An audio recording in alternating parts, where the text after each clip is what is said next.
In bridge, some mistakes are really obvious. They give the contract or a trick away. Other times, mistakes are less obvious. They don't cause a trick and they don't cause a contract. But that doesn't make them not mistakes. These are called invisible mistakes.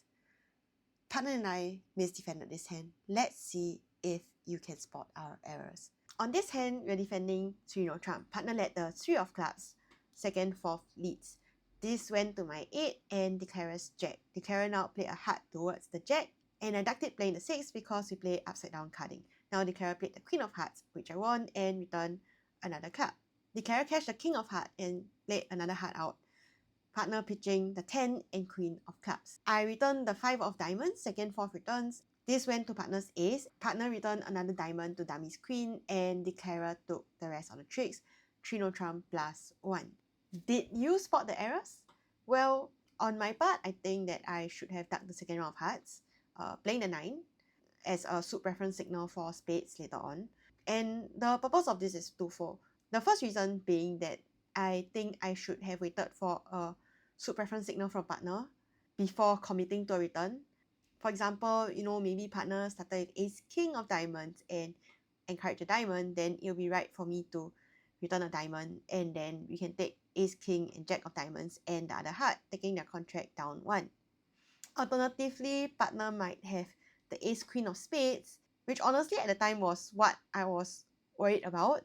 But at the time, I thought that partner wouldn't have been able to signal it because partner can't encourage a small spade, and if partner had played a high diamond, I probably would have written the club anyway, which is why I took the trick.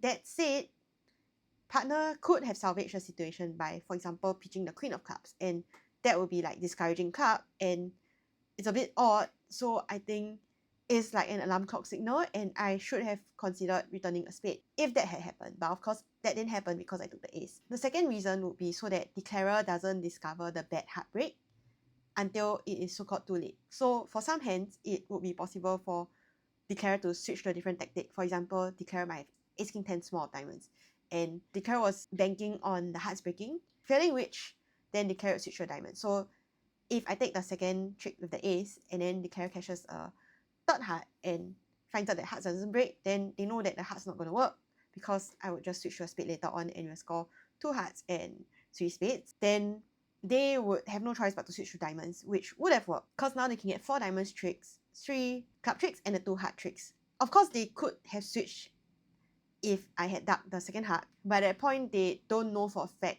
that the hearts are not breaking. Yes, it's true that playing on diamonds would have been better, but still.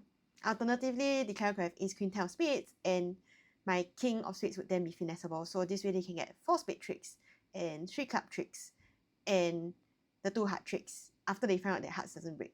I mean, which is the same hand as partner having ace king of diamonds. So I think it was pretty poor of me to have taken the ace prematurely. In my mind, I had somehow neglected the possibility of partner having the ace king of diamonds, and I thought that the only situation that to be wary of was the ace queen of spades, and I thought that I wouldn't have been able to figure that out anyway because it just didn't cross my mind that partner might have been able to pitch the queen of clubs, for example, to send alarm bells ringing in my head to potentially switch to a spade instead.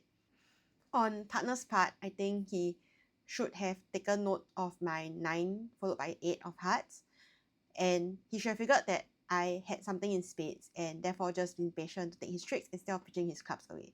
So yeah, I thought this hand was really poorly defended by both of us, and yeah, I guess we deserve to lose some imps on this board by letting it make. Also, I just want to share one more thing, which is our process of developing our signaling system. So I think recently I feel myself playing bridge.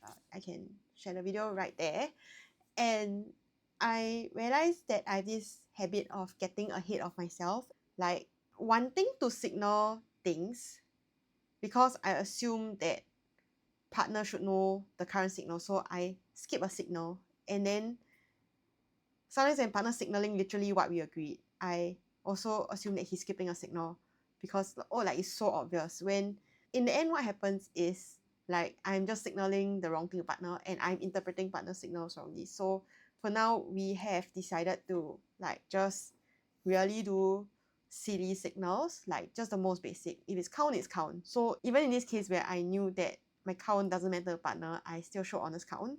That's for now. But after this hand, we decided that if you are like super sure that declarer's gonna cache another one, and I mean basically not cache another one, but like your lie is gonna be exposed, then if you were lying, I mean, so we assume that, like in this case, I'm still giving count, but if I happen to lie, then you know that it's a signal. And that is banking on the fact that your lie will be exposed. So that would be our new only exception to the rule. It's going to be a slow process. We're just laying a really solid foundation and slowly adding layers that we are able to support with that existing foundation. And I think that's a very, very good thing to do. I think it's very tempting to want to like build a really tall tower for your signals. Like, the taller the better, right? The more gadgets you have. But I think sometimes, as I've experienced, it can be a bit flimsy and lead to miscommunication. So now we are really trying to like build on existing foundations slowly, and it'll take some time, but I'm very sure that we'll get there one day. So yeah, I just thought that this was something that I wanted to share for any maybe budding or building partnerships. It's a slow process, it'll take time, but you get there. So yeah, hope you enjoyed this video and see you next time.